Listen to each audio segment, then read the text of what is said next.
साध्य साधन तत्व संबंध में और रस माधुर्य निष्कर्ष चरम परिस्थिति जो है, जहाँ तक चित जगत में सर्वोपरि स्थान, जिसके बाद जाकर के और कुछ शब्द वाणी के द्वारा वहाँ प्रवेश होना तो बहुत दूर की बात है। वहाँ तो अनुभव के द्वारा भी वहाँ प्रवेश होना मुश्किल है। ऐसी स्थिति में जा कर के महाप्रभु प्रश्न कर रहे हैं और राय रामानंद जवाब दे रहे हैं। तो साध्य साधन तत्व में तो जहाँ तक हो शब्द के द्वारा जहाँ तक परिवेशन किया जा सकता है वहाँ तक तो आलोचना करने का प्रयत्न किए हैं। अभी प्रश्न कर रहे हैं कि कृष्ण तत्व राधा तत्व क्या है, रस तत्व प्रेम तत्व क्या है, इस विषय में आप थोड़ा वर्णन करें। तो कृष्ण तत्व अखिल रसो माधुर्य सिंधु श्री कृष्ण ईश्वर परम कृष्ण सच्चिदानंद विग्रह अनादिरादि गोविंद सर्व कारण कारण। हम लोग कल आलोचना किए हैं। तो वास्तव में भगवान तो एक ही है, अनेक नहीं है। चाहे कोई भी उपासना करे, कितना भी उपासना करे, और धर्म के जो मूल फाउंडेशन वो भी एक ही है।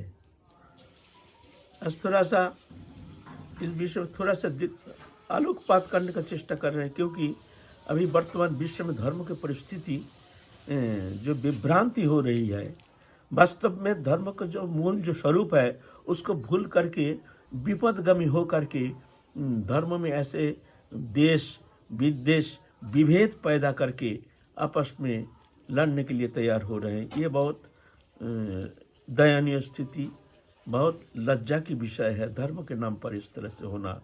वास्तव में धर्म का फाउंडेशन एक ही है।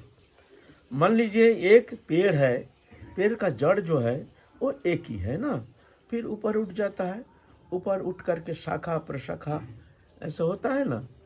तो नीचे जो जड़ है वो एक ही है। पूरा धर्म शब्द अगर लाया जाए तो वो सब धर्म का मूल जड़ एक ही है। चाहे बौद्ध धर्म कहो, चाहे मुसलमान धर्म कहो, चाहे हिंदू धर्म कहो, चाहे क्रिश्चियन धर्म कहो, उसका जड़ एक है। अगर जड़ एक नहीं है तो वो धर्म नहीं हो सकता है। क्यों? धर्म का जो परिभाषा है वो हमारे सनातन धर्म में कहते हैं अहिंसा सत्यम अस्त्यम शौचम संयमम एवच एतत् समसिकं प्रत्य धर्म पंच लक्षणम। ये धर्म का 5 लक्षण है। फाउंडेशन, भीत, नीम, पेड़ का जो जड़ है। फिर ऊपर उठ करके कोई शाखा इधर गया और एक शाखा इधर गया और एक शाखा इधर गया ना।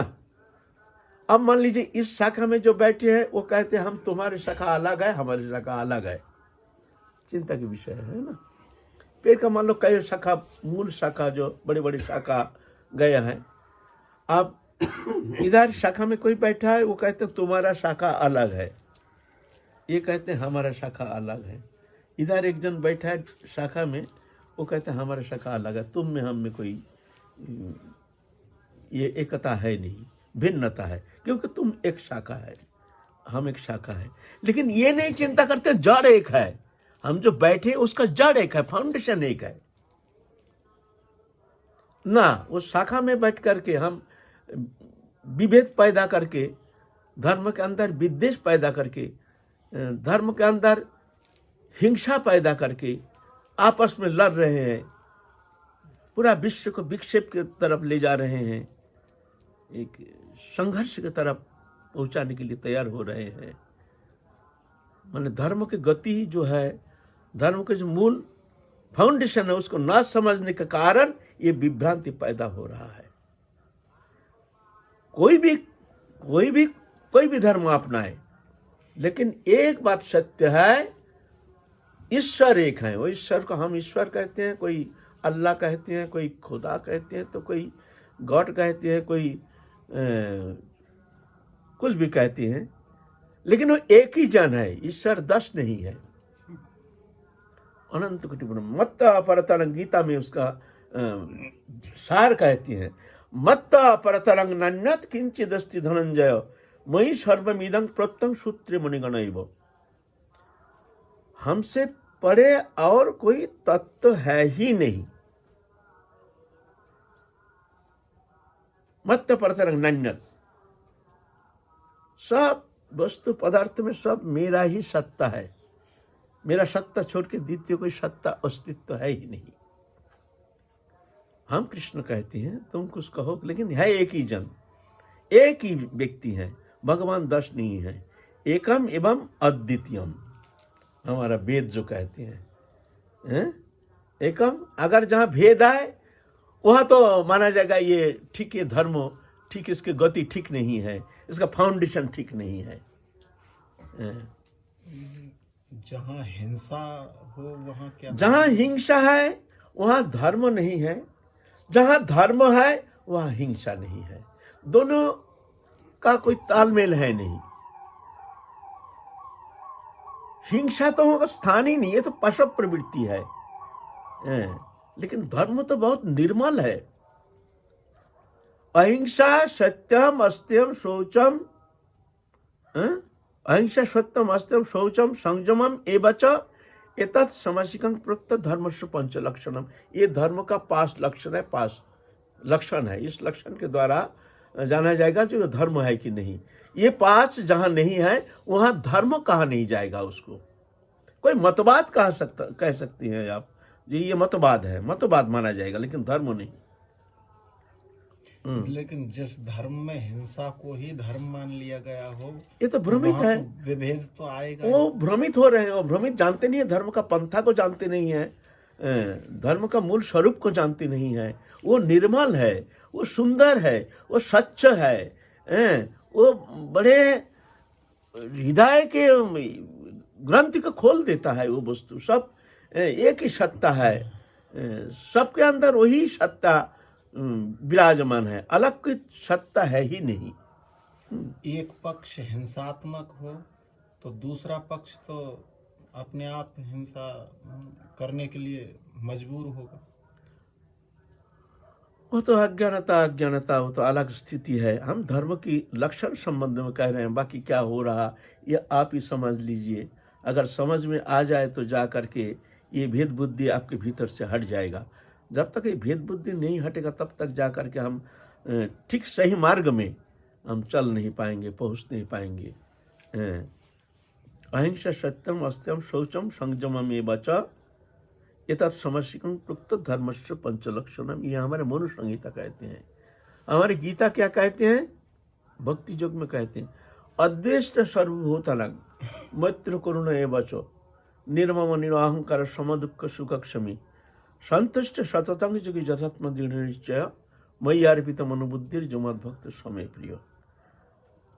कहीं किसी प्राणी के प्राणी मात्र अद्वेष्टा, कोई देश नहीं। धर्म तो बहुत दूर की बात है, विधर्मी तो बहुत दूर की बात है। एक कृमि कीट प्राणी मात्र, भूत, भूत माने शरीरधारी है, 5 महाभूत अग्नि जल आकाश वायु, अग्नि जल आकाश वायु पृथ्वी से बना, 5 तत्व से बना। ये 5 तत्व को कहते हैं 5 महाभूत। तो जो भी वस्तु बना है ये सब ये पंचभूत से, पंचभूतात्मक। तो शरीर प्राणी मात्र ही ये पंचभूतात्मक होने के कारण इसको भूत कहा जाता है। जिसमें प्राण है वो प्राणी मात्र ही उसको भूत कहा जाता है। अद्वेष्ट सर्वभूतानां, कोई प्राणी में कोई देश नहीं। और मैत्री, सबके प्रति मित्रता। मित्रता माने दूसरे का सुख दुख में समभावना। निर्मम ममत्व बुद्धिहीन अदृश्य सर्वभूत मैत्र करुणा एवच। करुणा, करुणा माने दूसरे का दुख देख करके उस दुख दूर करने का हार्दिक इच्छा को करुणा कहते हैं। चाहे शत्रु हो, चाहे मित्र हो, चाहे कोई भी हो, हमारा सखा हो, बांधव हो, कोई भी प्राणी मात्र ही उसका कष्ट देख करके वो कष्ट अनुभव करना, ये हमारे भक्ति योग में कहते हैं। तो ये है धर्म, हमारे भक्ति धर्म ऐसे है। यह संकीर्णता का कोई स्थान ही है नहीं। जहाँ संकीर्णता वहाँ भक्ति हो नहीं सकती है, जहाँ भक्ति है वहाँ संकीर्णता रह नहीं सकती है। एक देशीय है। तो अभी जो चल रहा है धर्म के नाम पर ऐसे विभेदपंथी, इस तरह से एक कलंकित धर्म को कलंकित करने का एक प्रयास चल रहा है। अज्ञानता, महान मूढ़ता ये कारण चल रहा है। लेकिन ऐसा नहीं है। धर्म बहुत निर्मल है, बहुत सुंदर है। ये तो हिंसा, देश रहित, काम क्रोधादि वर्जित, समस्त विकार मुक्त, एक स्वच्छ, निर्मल, एक भावनात्मक, एक प्रेमास्पद, यह है हमारे धर्म की गति। लेकिन न समझ के कारण अभी इस तरह से विश्व में एक धर्म के नाम पर एक इस तरह से संग्राम की ओर ले जा रहा है। कट्टरता के बाद कट्टरता आकर के ये धर्म की गति को इस तरह से नष्ट कर रहे हैं। आपस में भेदभाव पैदा करके, हिंसा पैदा करके अब कहाँ ले जाना चाहते हैं भगवान जाने। लेकिन धर्म ऐसा नहीं है। हमारे सनातन धर्म जो है ऐसा नहीं कहते हैं। तो कहते हैं ईश्वर परमकृष्ण सच्चिदानंद विग्रह अनादिरादि गोविंद सर्व कारण कारणम। सच्चिदानंद स्वरूप भगवान, अखिल रसघन माधुर्य मूर्ति, अखिल रस, जितना रस है चित जगत में, चित धाम में जितना रस है और समस्त रस की घनीभूत विग्रह श्री कृष्ण गोविंद, अखिल रसघन विग्रह, साक्षात मनमथ। मनमथ माने हम लोग कल आलोचना की है। मनमथ कहते हैं जो मन को मथन करने वाले, माने कामदेव। प्राकृतिक जगत में ऐसा कोई मनुष्य प्राणी नहीं है जिसको मन को मथन करते नहीं है, वो है कामदेव। लेकिन उस कामदेव को भी मथन करते हैं, मन को मथन करने में समर्थ है अखिल रसघन विग्रह श्री कृष्ण भगवान स्वयं। इसीलिए भगवान का, कृष्ण के एक नाम मदन मोहन। मदन माने कामदेव, और कामदेव को सबसे सुंदर माना जाता है। और ये प्राकृतिक जगत में जितना प्राणी है ऐसा कोई प्राणी नहीं है जो इसके प्रभाव से प्रभावित तो नहीं हो सकता है। वो चाहे तो सबको मोहित कर सकता है। तो आप बोलेंगे तो भाई इससे मुक्त होने के लिए क्या साधक तो कामदेव तो कभी इससे विकार से मुक्त होना कदापि संभव नहीं है। तो साधक वो लक्ष्य स्थल पर कहीं से पहुंचेंगे बिना विकार के ऊपर उठ करके। तो बोलते हैं ना, भगवान रक्षा करते हैं। जब शरणागत होते हैं, देवी जैसा गुणमयी मम माया दुरत्वया ममे बाजे प्रपद्यन्ते माया में तंग तरंती थे। जो मेरे शरणापन्न होते हैं वहाँ कामदेव कुछ कर नहीं पाते हैं, भगवान उसको रक्षा करते हैं। नहीं तो भगवान रक्षा नहीं करते तो जीव के इतना सामर्थ्य नहीं है जो कामदेव के ऊपर ये विजय प्राप्त करना अपने साधन चेष्टा के द्वारा। हाँ, भगवान जब कृपा करते हैं, मामे बाजे प्रपद्यन्ते, यहाँ भगवान कहते हैं जो मेरे शरण में आता है वो मेरी कृपा से वो कामदेव के ऊपर विजय प्राप्त कर लेता है। भगवान बचा लेते हैं उनको। जहाँ काम तहाँ नहीं राम, जहाँ राम तहाँ नहीं काम। दोनों का मिलन होना संभव नहीं है। वो प्रेम भी है और काम विकार भी है, ऐसा होना संभव नहीं है। दोनों विपरीत धर्म, एक अंधकार एक रोशनी। जहाँ रोशनी है वहाँ अंधकार नहीं, जहाँ अंधकार है वहाँ रोशनी नहीं, समझना पड़ेगा। घर हमारा अंधकार है तो ये कहने का आवश्यकता है नहीं जो वहाँ बिजली है नहीं, तो कहने की आवश्यकता नहीं है। अरे यहाँ रोशनी है, इसका कहने की आवश्यकता नहीं है, अंधकार नहीं है। तो जहाँ प्रेम है वहाँ ये काम विकार रह नहीं सकता है। ये अंधकार, ये माया, ये जीव को मोहित करके संसार चक्र अनादिकाल से भ्रमण करा रहा है। बड़ा खतरनाक ये ग्रंथि, काम ग्रंथि बड़ा खतरनाक है। इसके लिए चाहिए सत्संग। सत्संग में रह करके संयमित जीवन व्यतीत करना, महत्पुरुष का अनुगत्य में रह करके समय को व्यतीत करना इत्यादि अनुगत्यमय जीवन गठित करने का चेष्टा, तत्सहित ध्यान धारणा उपासना इत्यादि के द्वारा भगवत चरण में समर्पित होकर जो साधक भजन करते हैं तो भगवत कृपा से वो ये विकार से मुक्त हो सकते हैं, है ना। तो भगवान का एक नाम मदन मोहन है। जो मदन माने कामदेव, ये पूरा सृष्टि को मोहित करके, देखो वो कितना त्रिताप दुख में ताड़ित हो करके, संसार चक्र में दुखी हो करके, कितना कष्ट पा करके, फिर भी देखो ना संसार में कितना कलह अशांति हो रहा है, लेकिन फिर भी घर जाना पड़ेगा, घर जाना पड़ेगा। अरे घर में क्या रखा है ना, घर है एक माया, एक ममता मोहित करके जीव को वही चक्कर में डाल रहा है। वृंदावन धाम में आकर के भी घर का चिंता, यह है वह है, यहाँ जाना है, शांति है नहीं वहाँ जाके भी, जो शांति मिलेगी ऐसा कोई संभावना है नहीं, लेकिन ना फिर भी यहाँ नहीं, वही चलो, वही झगड़ा ही अच्छा लगता है। तो ये पूरा सृष्टि को किस तरह से बांध करके, फंसा करके, मोहित करके ये संसार चक्र में घुमा रहे हैं, ये बड़ा ग्रंथि है। तो ये कामदेव भी भगवान के पास जा करके मोहित हो जाते हैं, मदन को मोहित करते हैं, जो मदन मन अप्राकृत नवीन मदन, वृंदावनेर अप्राकृत नवीन मदन, वो अप्राकृत कामदेव भगवान है। कृष्ण जो है अखिल माधुर्य सिंधु, जो भगवान रसघन विग्रह जो है वो है अखिल रसामृत सिंधु मदन मोहन, मदन को भी मोहित कर देते हैं। क्या गुरु कृपा से तत्क्षणात काम का असर समाप्त नहीं हो सकता?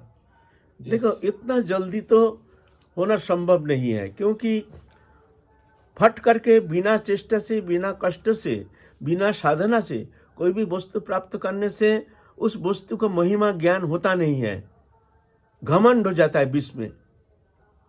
कष्ट से कमाई करके जब पैसा इनकम करता है ना, तो पैसा का महिमा जानता है, खर्च करने में बड़ा कष्ट होता है, बड़ा कष्ट से कमाई किया है, चाहे करोड़पति हो जाए, कष्ट से कमाई करके अगर पैसा इकट्ठा किया है तो जानता है, पैसा खर्च करने का तरीका भी जानता है। लेकिन जो लॉटरी में मिल गया, करोड़पति हो गया लॉटरी में, वो रात में इतना घमंडी हो जाता है, वो पैसा की कीमत ही नहीं जानता, जहाँ तक जैसे तैसे खर्च करके समाप्त कर देता है।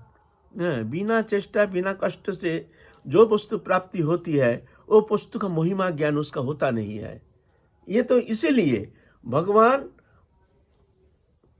पार कर सकते हैं, ये इससे मुक्त करा सकते हैं, लेकिन ना धीरे धीरे उसके द्वारा ही उसको संयमित करेगा, उसके द्वारा। इसका दुष्परिणाम, इसका जो दुष्परिणाम क्या है, ये जान करके, बहुत दुखी हो करके, बड़े कष्ट के साथ साधन करके, तीव्र साधना चेष्टा के द्वारा, कठोर परीक्षा के माध्यम से जा करके जब वो धीरे धीरे साधक जब आगे बढ़ता है, तो जा करके उसको समझ में आता है, तो जाके भगवत निष्ठा भी तीव्र होती है। नहीं तो निष्ठा दुर्बल रहेगा वो तो, क्योंकि भगवत कृपा से सब हो जाता है, कृपा से ही होगी सब, कांटे से ही कांटे से कांटा निकालते हैं, है ना ऐसा। अच्छा, एक कुलदानंद ब्रह्मचारी की आपके ही श्रीमुख से मैंने सुना था कि स्वप्न दोष हो गया था, तो विजय कृष्ण गोस्वामी को उन्होंने कहा कि मैं जो है अब जा रहा हूँ, इस तरह से कुछ आपने एक दृष्टांत कुछ? हाँ, ऐसा हुआ था,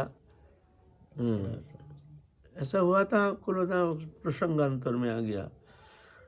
माने कुलदानंद ब्रह्मचारी थे, विजय कृष्ण गोस्वामी के शिष्य, अनुरक्त शिष्य थे। तो ऐसे ही स्वप्न दोष होता था, लगातार 3 दिन हो गया। इतना दुखी हो गया, जो गुरु कृपा हमारे ऊपर है नहीं, ये हमारे गुरु सामर्थी जानते हैं, हमारे सामर्थी गुरु हैं। तो गुरु कृपा बिना तो ये इसके ऊपर विजय प्राप्त करना तो हमारे द्वारा तो संभव नहीं है। जब हमारे द्वारा संभव नहीं है तो यहाँ ढोंग करने की क्या जरूरत है। गुरुदेव के पास जाकर के कहते हैं, गुरुदेव मैं जा रहा हूँ, आपका कंठी उंठी मैं छोड़ के आपके पास मैं घर जा रहा हूँ। क्यों भाई, क्या हो गया? नहीं, ऐसा है, आप जैसे सामर्थ्य गुरुदेव रहते हुए हमारी ये दशा, ये दयनीय दशा, तो हमारे साधन चेष्टा के द्वारा तो कदापि इसके ऊपर विजय प्राप्त करना कदापि संभव नहीं है। इसीलिए तो हमको जाना ही, यहाँ ढोंग ढांग करके आपका जो कृपा है वो कृपा को भी हम कलंकित कर रहे हैं। इसीलिए हमारे यहाँ रहने का अधिकार नहीं है। अब आदेश कीजिए, मैं जाना चाहता हूँ। गुरुदेव हंस दिए हैं, हंस रहे हैं। अरे धैर्य धारण करो, ऐसा थोड़ी होता है। इतना जल्दी तुम एकदम जाना चाहते हो, 2 दिन में तुम माया पार करके तुम चला जाना चाहते हो, ये कोई ऐसा संभव थोड़ी है। थोड़ा धैर्य धारण करो। गुरु जब कृपा किए हैं तो पार भी गुरु करेंगे। ये तो तुमको बड़े कष्ट के साथ साधना के द्वारा, साधना की तीव्रता के माध्यम से तुम जाके गुरु कृपा अवलंबन करके तुम पार लगाओगे। ऐसा कह करके गुरु आशीर्वाद किए, चिंता मत करो। और गुरुनिष्ठा कैसे है? गुरुनिष्ठा, उनकी गुरुनिष्ठा ऐसे गुरुनिष्ठा देखने में आता नहीं है, आंख में आंसू आ जाएगा ऐसे गुरुनिष्ठा। ऐसे तो स्वप्न दोष होता है। एक बार गए रामदास काठिया बाबा कुंभ मेला में, काठिया बाबा के पास जाते थे, उनके महत्पुरुष हैं, उनके दर्शन के मानस लेकर के जाते थे। तो काठिया बाबा देख करके बहुत प्रसन्न हुए हैं, बहुत अच्छा लड़का है। तो काठिया बाबा ने एक ताबीज दिया, कवच ढोलना, जो तुम विजय कृष्ण गोस्वामी जी के शिष्य हो, हम बहुत प्रसन्न हैं, तुम इसको धारण करना, इसमें तुम ऊर्ध्व रेता हो जाओगे इसको धारण करने से। ऊर्ध्व रेता जानते हैं? ऊर्ध्व रेता, ऊर्ध्व रेता माने हमारे जो मूल धातु है ना, वो निम्नगामी है। इसके टेंडेंसी है नीचे उतारना। थोड़ा सा इधर उधर की दृष्टि, नजर थोड़ा हमारे हट जाता है, कभी प्रकृति की तरफ नजर जब चला जाता है तो जा करके ये निम्नगामी हो जाता है। कुछ चिंता करते हैं, कुछ देखते हैं, कुछ सुनते हैं, ऐसा कुछ विषय जो कि हमारे मूल धातु जो है निम्नगामी होता है, इसका टेंडेंसी है। लेकिन एक साधना का ऐसे एक स्थिति है जहाँ जाके ये ऊर्ध्वगामी हो जाते, कभी नीचे आएगा ही नहीं किसी भी अवस्था में। ये बहुत उच्च स्थिति है और बहुत ही आदरणीय स्थिति है। ऐसी स्थिति प्राप्त होना तो कदाचित कभी कोई विशेष महत्पुरुष की कृपा लब्ध कोई साधक ऊर्ध्व लेता हो सकते हैं। ताबीज ले आए हैं, ऐसे स्वप्न दोष हो रहा है और काठी बाबा दे दिए हैं ताबीज। ताबीज लेकर आए हैं। कहाँ गए थे कुलदा? बोलते हम गए थे काठी बाबा जी का दर्शन करने के लिए, बढ़िया हुआ, अच्छा हुआ, बहुत सुंदर, महत्पुरुष के सानिध्य में जाना चाहिए।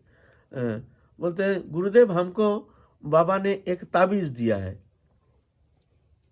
क्या ताबीज है? नहीं, कहे हैं कि इसको धारण करने से तुम ऊर्ध्व रेता हो जाओगे। हाँ, वाह वाह, बहुत सुंदर, बहुत सुंदर।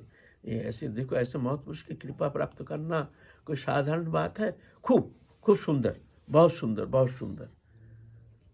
2 दिन 3 दिन हो गया धारण नहीं किए।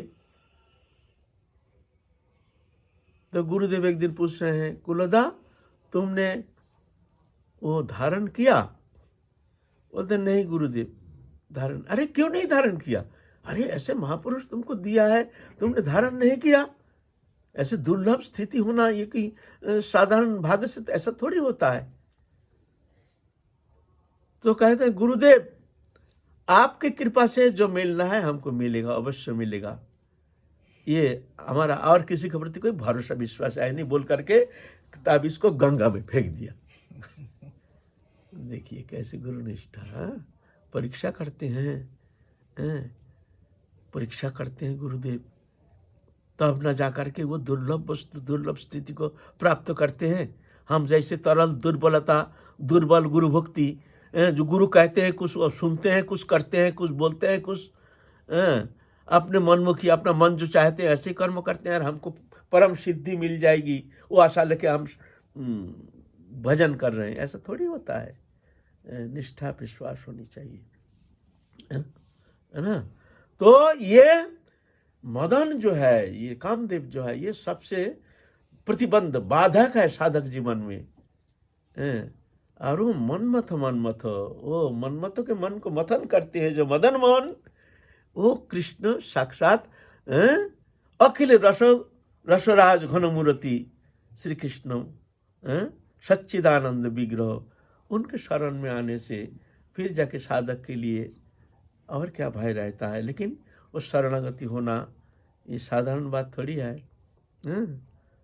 सर्वविद शरणागति हंति निंदंती ना सर्वविद शरणागति अनुकूल ग्रहण प्रतिकूल वर्जन रक्षा कर्ता रूप में वरण रक्षा करेंगे दृढ़ विश्वास रक्षा करो बोल के आरती प्रकाश और आत्मसमर्पण, ये सर्वविद शरणागति पूर्ण होने से तब जाके शरणागति मानी जाएगी। तो ये हमारे जो रसघन विग्रह कृष्ण जो माधुर्य मूर्ति जिनका हम उपासना करते हैं, जुगल किशोर उपासना कृष्ण तत्व संबंध में वर्णन कर रहे हैं राय रामानंद। तो आज तो ये प्रसंग आ गया कामदेव संबंध में, हम तो मूल प्रसंग में जा नहीं पाए। चलो हमको तो सत्संग ही करना है, हमको क्या सिर्फ आगे चलना तो हमारा जरूरी नहीं है। हमारे यहाँ उद्देश्य ये है कि सत्संग माने जिस संग से हमारे मन की जो भ्रम भ्रांति हमारे बुद्धिवृत्ति ये ठीक हो जाए, सही हो जाए, सही मार्ग में चलने के लिए तैयार हो जाए, हमको एक प्रेरणा मिले, हमारे जो भीतर जो कमियां हैं उसको दिखने में आ जाए, तब जाके ना हम संशोधन करने के लिए प्रयत्न करेंगे। हमारा भूल भ्रांति दिखने में ही आता नहीं। हम तो समझते हैं हम बहुत भजन कर रहे हैं, हम बहुत आगे निकल गए हैं, तो ऐसा थोड़ी हम वहाँ पहुँच पाएंगे। इसीलिए पहले भक्ति सज्जन करो संगा संतन करो संग, पहले भक्ति सत्संग मार्जन है भजन साधु संग अनुक्षण अज्ञान अविद्या पराजय। मार्जन होता है भजन। जैसे मान लीजिए बर्तन मैला हो गया, तांबे का बर्तन काला पड़ गया, उसको मंजन करने से फिर जा करके चमक, सोने का जैसे चमक आता है, कितना सुंदर लगता है देखने में। ऐसे ही हमारे अंदर विषय बहिर्मुखता, विषय के प्रति हमारी जो आकर्षण, विषय लालसा, यह हमारी चित्त वृत्ति को मलिन कर दिया है। इसलिए सत्संग के माध्यम से उसका मार्जन होता है। बिना सत्संग न हरि कथा ते हो बिना मोह न भाग, मोह गए बिन राम पद होए न दृढ़ अनुराग। बिना सत्संग न हरि कथा, इसलिए हमारे मूल उद्देश्य है सत्संग, प्रवचन नहीं। यहाँ कोई अगर समझे जो बाबा यहाँ प्रवचन करते, प्रवचन अलग चीज है। प्रवचन वक्ता कुछ भी कहते रहे, तुम सुनते रहो, सुन के चले जाओ घर। तुम्हारे भीतर जो प्रश्न है तुम जिज्ञासा नहीं कर सकते, क्यों? प्रवचन कर रहे हैं। वो ठाड़े होकर तुम कह नहीं सकते आप ये कैसे कह रहे हैं ना, तुम सुनो और घर चले जाओ। यह है प्रवचन। और सत्संग ऐसा नहीं है। सत्संग क्या है? आप साधु मेला कीजिए, खाली हो तो हमसे लीजिए, बड़ी हो तो हमको दीजिए, पूरी हो तो घोर घोर पीजिए। यह है सत्संग। माने तुम हमसे पूछो, अगर हमारे अंदर है तो कुछ हम तुमको देंगे, हम तुमसे पूछेंगे। तुम्हारे अंदर कुछ है तो हमको भी लेना है ना। और मानना तुमको, तुम भी जानते हो हम भी जानते हो, भाई आनंद लो। यहाँ हरि कथामृत सिंधु में तुम अवगाहन करो, आनंद लो। ये है सत्संग। तो हमारे ये सत्संग है। यहाँ कोई भी चाहे तो प्रश्न कर सकते हैं, संभव हो तो उत्तर देंगे, संभव नहीं है तो हाथ जोड़ देंगे। अगर संभव हो तो आप ही उत्तर दे देना, अगर आपकी जानकारी है। ऐसा नहीं जो उत्तर हम ही देंगे, हम ही ठेका ले लिए हैं सत्संग करने का। नहीं, आप भी कुछ जानते हैं तो आप भी कुछ कहिए, तो जाके इसमें अच्छा होता है। राधे श्याम। जय जय श्री राधे श्याम।